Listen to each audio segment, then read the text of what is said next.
পিতার মনে সবসময় এই বাসনা বাস করে যে ওনাদের সন্তানের যেন মঙ্গল হয়। নিজের সন্তানকে সেই সবকিছু দেবার সবসময় চেষ্টা করতে থাকেন যেগুলো তারা নিজেরা নিজেদের জীবনে কখনো পেতে পারেননি।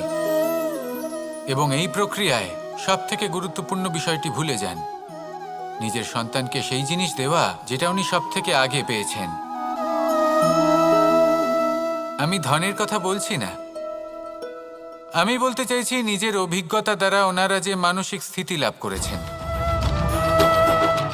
ওনারা যে মর্যাদা লাভ করেছেন, যে শিক্ষা ওনারা লাভ করেছেন, সবার আগে নিজের সন্তানকে সেটা দেওয়া প্রয়োজন। সেটা যদি নিজের সন্তানকে দিতে পারেন তাহলে এই সন্তান জীবনে তার পথে এগোতেও পারবে, ধন অর্জনও করতে পারবে এবং শক্তিশালী অনুভবও করতে পারবে। সেই জন্য সন্তানকে সবার আগে সেটা দান করুন যেটা সব থেকে বেশি মূল্যবান। সেটা দিন যেটা আপনি সবার আগে লাভ করেছেন। আসুন আমার সাথে ভালোবেসে বলুন, রাধা রাধা। আজ আমরা দুই ধরনের ব্যক্তির বিষয়ে কথা বলবো। প্রথম জন হলেন যে প্রয়োজনের থেকে অনেক বেশি পরিমাণ ধন উপার্জন করে থাকেন।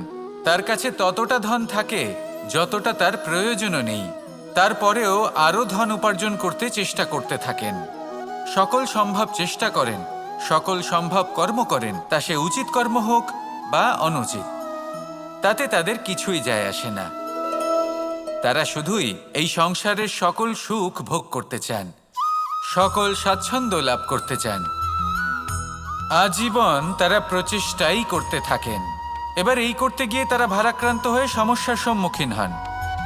এনাদের সমগ্র জীবন এই চেষ্টাতেই চলে যায়, জীবন যাপন করার বদলে। অন্যদিকে আরেকজন ব্যক্তি যিনি জানেন তার প্রয়োজন কতটুকু আর শুধুমাত্র সেই পরিমাণ ধন অর্জন করেন, তার থেকে বেশি একটুও নয়।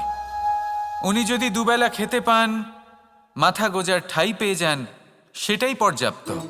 তাতেই তিনি আনন্দে জীবন যাপন করেন, না কোনো বৃথা চিন্তা করেন, না কোনো বৃথা কষ্ট করেন।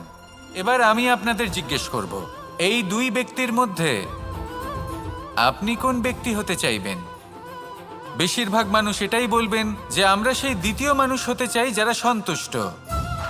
কিন্তু যদি মন দিয়ে দেখেন, আপনিও সেই কর্মই করছেন যা প্রথম ব্যক্তি করেন। আপনারা সবসময় চেষ্টা করে চলেছেন, এটাও লাভ করতে হবে, ওটাও লাভ করতে হবে, আমার এটারও প্রয়োজন, ওটারও প্রয়োজন। আপনি অনেক কিছু লাভ করেছেন, কিন্তু প্রশ্ন এটাই যে আপনার কি সেই সব কিছুর প্রয়োজন রয়েছে? এর উত্তর আপনার অন্তর্মনে রয়েছে। আপনার মন জানে যে আপনার প্রয়োজন কতটুকু। সেখানে গিয়ে দেখুন। সন্তুষ্টি মানুষকে আনন্দ দেয়। মানুষ যতটা সন্তুষ্ট হবে ততটাই সে আনন্দ লাভ করবে। এবার আপনাকে এই সিদ্ধান্ত নিতে হবে যে আপনি কখন আর কোথায় সন্তুষ্টি লাভ করবেন, কত কিছু লাভ করার পরে সন্তুষ্ট হবেন। এই উত্তর আপনি মন থেকে পাবেন। এই সমাজের চাহিদায় জড়িয়ে নিজেকে বিভ্রান্ত করবেন না। নিজের অন্তরের এই মিথ্যে অহংবোধকে প্রশ্রয় দিতে গিয়ে যদি আপনি এরকম প্রয়াস করতে থাকেন, তাহলে জীবনযাপন কখন করবেন? থেমে যান, শান্ত হয়ে যান, নিজের অন্তর্মনে নিমজ্জিত হয়ে দেখুন যে সন্তুষ্টি কোথায়। এই সন্তুষ্টি লাভ করুন। এই মন প্রসন্ন হয়ে বলবে, রাধা রাধা। সিংহকে বনের রাজা বলা হয়। অত্যন্ত শক্তিশালী হয় সে, তার পরিবারও খুব বড় হয়। কিন্তু যদি এমন হয় যে সিংহের পরিবারে নিজেদের মধ্যেই কলহ সৃষ্টি হয়, যদি তারা নিজেরাই লড়তে থাকে, তাহলে কি হবে? সিংহকে মেরে তার পরিবারকে মেরে ফেলে শেয়াল বনের রাজা হয়ে উঠবে। এবার এই কথা শুধুই সিংহের উপর প্রযোজ্য নয়, বরং প্রত্যেকটি ব্যক্তি, প্রত্যেক পরিবার, প্রত্যেক সম্প্রদায়, প্রত্যেক রাজ্যের ওপর প্রযোজ্য হতে পারে। পরিবারে যদি মতভেদ বেড়ে যায়, তাহলে সেই পরিবার ভেঙে যেতে পারে। ইতিহাস এই বিষয়ের সাক্ষী। যদি সমাজের মানুষ নিজেদের মধ্যেই লড়তে থাকেন, তাহলে কেউ রাজা হতে পারেন না, বরং অন্য কেউ সেই কলহের সুযোগ নিয়ে নিজে রাজা হয়ে বসেন। একতার গুরুত্ব বুঝতে শিখুন। ঘুরে ফিরে বিষয়টা এসে দাঁড়াচ্ছে সেই ভালোবাসায়। কারণ ভালোবাসাই হলো সেই যা সকলকে একসাথে বেঁধে তাদের আনন্দে রাখতে পারে। প্রেমের থেকে বেশি শক্তিশালী আর কিছুই নেই। তাই এই প্রেমকে নিজের মনে জাগ্রত করুন, নিজের পরিবারে বর্ষণ করুন, সমাজে বর্ষণ করুন, রাজ্যে বর্ষণ করুন, আর এই ভালোবাসার সাথেই বলুন রাধা রাধা। বিগত দিনের কিছু কথা মনে পড়ে গেল, এক অদ্ভুত ঘটনা যা অমূল্য শিক্ষা দিয়ে যেতে পারে। বিষয় হলো যক্ষের সাথে যুধিষ্ঠিরের কথোপকথন। একবার যক্ষ যুধিষ্ঠিরকে জিজ্ঞেস করলেন, ওনাকে বললেন যে আমার কিছু প্রশ্নের উত্তর যদি আপনি দিতে পারেন তাহলে আমি আপনার বাকি ভ্রাতাগণকে আবার জীবিত করে তুলব।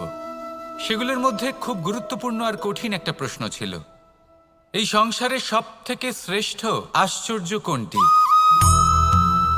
এই প্রশ্ন আমি আপনাকে জিজ্ঞেস করছি। এবার কেউ বলবেন স্বর্ণ দ্বারা নির্মিত লঙ্কা, এটি হলো সংসারের সব থেকে বড় আশ্চর্য।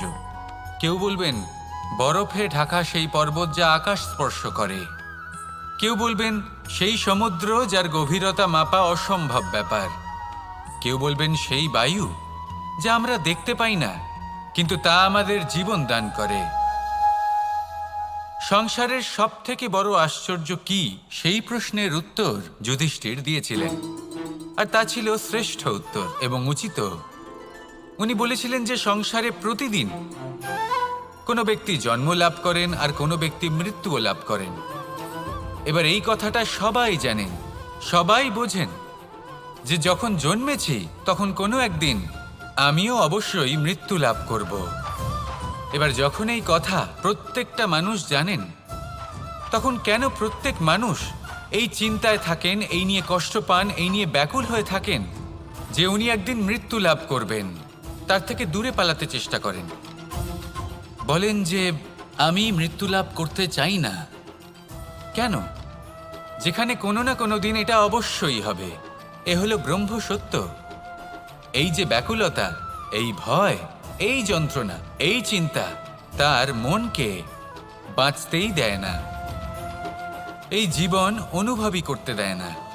সেই জন্য এই চিন্তা, ব্যাকুলতা, ভয় এসবের কি লাভ? কোনো লাভ নেই। সেই জন্য যতক্ষণ জীবনযাপন করছেন প্রত্যেক মুহূর্ত যেন শ্রেষ্ঠ হয়, আনন্দময় হয়, প্রেমের দ্বারা পরিপূর্ণ হয়, সেই চেষ্টা করুন। চেষ্টা করুন যাতে আপনি যে কাজ করছেন তার দ্বারা যেন অন্যের মঙ্গল হয়। এই প্রচেষ্টাই আপনার জীবনকে প্রসন্নতা আর প্রেম দ্বারা ভরিয়ে তুলবে। এই মন সুপ্রসন্ন হয়ে বলবে রাধা রাধা। এই সংসারে সব থেকে ভয়ানক এবং গভীর অন্ধকার কোনটা? সেটা যখন মেঘ সূর্যকে ঢেকে দেয় এবং সংসার অন্ধকারাচ্ছন্ন হয়ে ওঠে, নাকি তখন যখন সূর্যাস্তের সময় ঘনিয়ে আসে, সূর্য ঢলে যায় এবং এই সংসারে অন্ধকার ছেয়ে যায়, নাকি সেই অমাবস্যার রাত্রি যখন চতুর্দিকে ঘন অন্ধকার থাকে এবং চন্দ্রমার প্রকাশ কোথাও থাকে না? না, এই সংসারে সব থেকে বেশি ভয়ানক অন্ধকার হলো মানসিকতার অন্ধকার। মানসিকতা খুব গভীর একটা বিষয়। এই মানসিকতাই সত্যের রূপ ধারণ করে এবং আমাদের এই মানসিকতা এবং বিবেকে একটা সূর্য থাকে। যদি আমরা এটা জীবন থেকে বের করে ফেলি তাহলে নিরাশা, হতাশা, অসফলতা এর এমন এক ঘন অন্ধকারে আমরা ফেসে যাব যে তার থেকে বাইরে বের হওয়া প্রায় অসম্ভব ব্যাপার হয়ে দাঁড়াবে।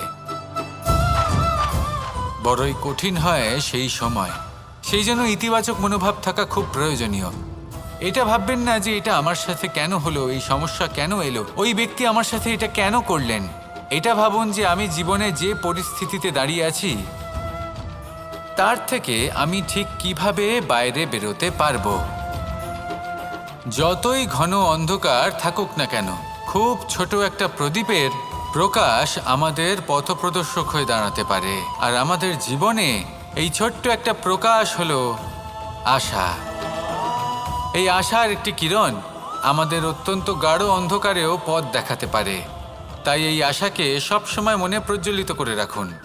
গাঢ় থেকে গাঢ় অন্ধকারের সাথে, কঠিন থেকে কঠিনতর সমস্যার সাথে লড়াই করুন, সামনে এগিয়ে চলুন আর আমার সাথে ভালোবেসে বলুন রাধা রাধা।